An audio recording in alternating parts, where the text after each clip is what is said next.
नया साल शुरू हो गया है और हम सब कुछ ना कुछ नई उम्मीदें लेकर आगे बढ़ रहे हैं। लेकिन क्या आपने कभी सोचा है कि जब जिंदगी में तूफान आते हैं, जब सब कुछ बिखरा हुआ लगता है, तो हमारी आशा कहाँ से आती है?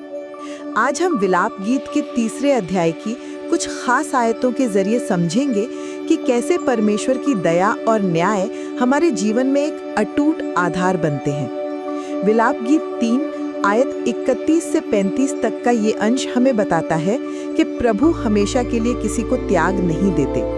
हाँ, कभी कभी दुख आता है, लेकिन उनकी करुणा के कारण वे फिर दया करते हैं, क्योंकि उनका प्रेम अपार है।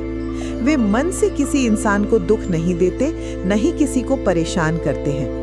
जब धरती के सभी कैदियों को कुचला जाता है, जब किसी इंसान का न्याय परम प्रधान के सामने टेढ़ा किया जाता है, जब किसी के मुकदमे में गलत फैसला होता है, क्या प्रभु इन सब बातों को नहीं देखते?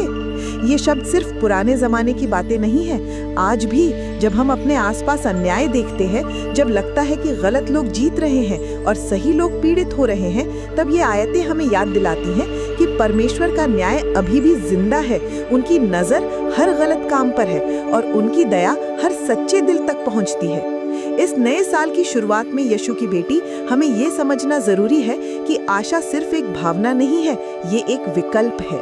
जब हम विलाप गीत के इन शब्दों को पढ़ते हैं तो हमें पता चलता है कि यहाँ तक कि सबसे गहरे दुख के समय में भी लेखक ने परमेश्वर की भलाई पर भरोसा रखा।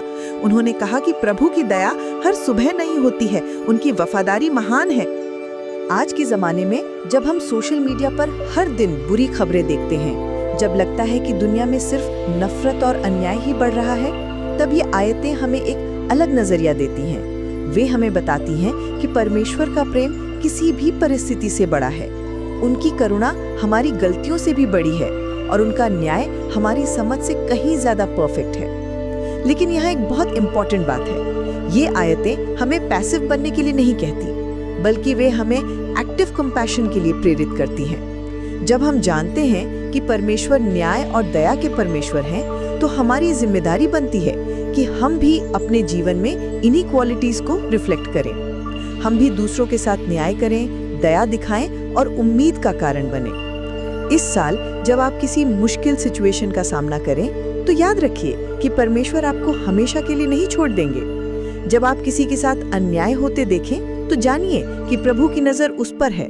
और जब आपको लगे कि आपकी प्रार्थनाएं सुनी नहीं जा रही, तो विश्वास रखिए कि उनकी टाइमिंग परफेक्ट है। उनकी योजना आपकी समझ से बेहतर है।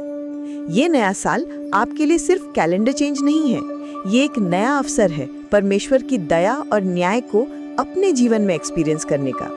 जब आप इन सच्चाइयों को अपने दिल में बसा लेंगे, तो आप पाएंगे कि आपकी आशा किसी भी तूफान से हिल नहीं सकती और आपका विश्वास किसी भी अंधेरे को चीर सकता है।